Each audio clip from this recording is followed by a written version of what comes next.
Okay, there we go. No, I know. I just had to figure out how to start the recording.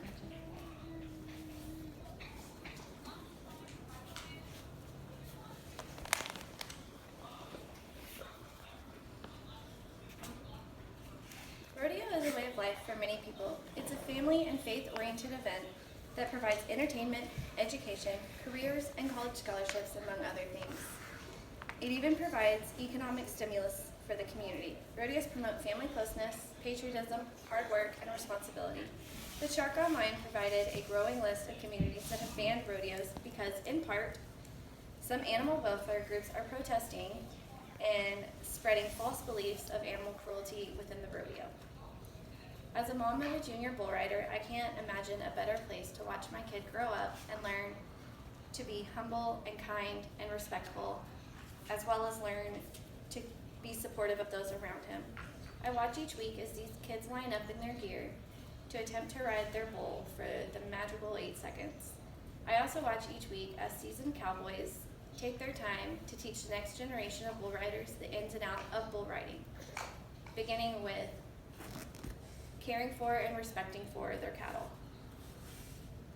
Every year, the number of misinformed and unexperienced animal activists attempting to condemn both bull and bronc riding grows, attempting to save the animals from a hard life of expensive feed, longer lifespans, optimal health, and working on average less than 5 minutes a year.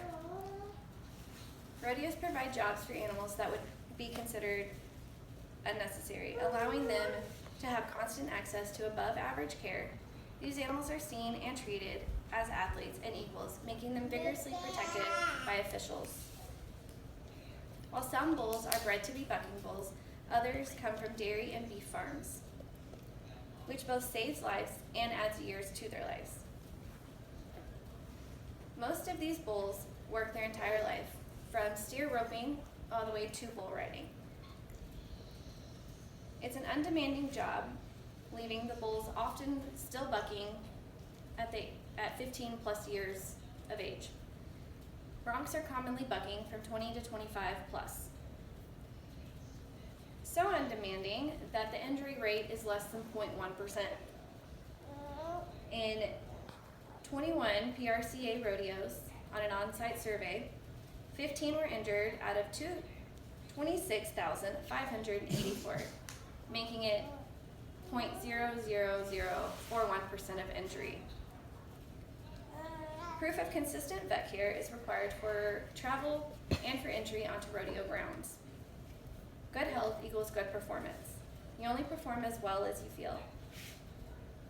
When asked about care, John Barnes, who is the stock contractor, owns the Barnes PRCA Rodeo Company, as well as is the livestock superintendent for the Wrangler National Finals in Vegas. He starts by reminding fans that each rodeo is a performance, and animal health is critical to any athletic performance, whether it be humans or animals. For most stock contractors and breeders, these animals represent their name and the quality of the reputation that goes along with that, impacting their livelihood. But to ensure that everyone receives the same basic level of care in every location, strict rules have been put into place. The PRCA was founded in 1947, 7 years before the Humane Society, and it was founded to ensure the welfare of animals. It includes more than 60 rules, some of the basics being a vet on site, emergency transportation is readily available for the animals, no sick or lame animals allowed on the premises, as well as a common issue among the animal activists, cattle prods are only allowed to have a D battery. Rough and abusive behavior results in a quick fine and expulsion. The Pro Rodeo includes the full list of the rules. Human skin is a very thin 1 to 2 millimeters thick, while horses have a thicker 5 millimeter skin, and bulls have an even thicker 7 millimeter skin, which is also loose. Flank straps have to be fleece or neoprene lined. The flank straps are commonly thought to go around the genitals of the animal to provide incentive to continue bucking, which is not true. The flank straps go around the groin, around to naturally agitate bucking. It's a lot of money to upkeep these animals with vets, travel, and feed. For stock contractors and breeders, it makes no sense to abuse their primary source of their livelihood. And to sum it up, in this day and age, information is more easily accessible than ever before.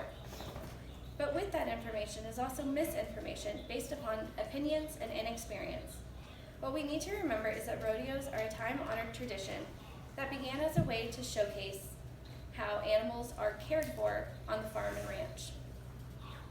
And it grew into a culture of family and faith-oriented events that provide economic benefits for communities, people, and as well as provide jobs for a surplus of bulls and horses. These animals are respected for the athletes that they are and treated better than most livestock. Stock contractors and breeders spend their lives building up their reputation and their livelihood on these herds of cows and horses. They spend countless hours and large amounts of money to ensure their well-being and safety.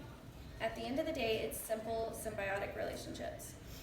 If the animals aren't cared for, leaving them happy, healthy, and enjoying their job, they don't perform well. And if they don't perform well, that results in no money. Seeing as to how most of us need money to continue living in the life to which we have all grown accustomed to, top care of these animals will always be a top priority.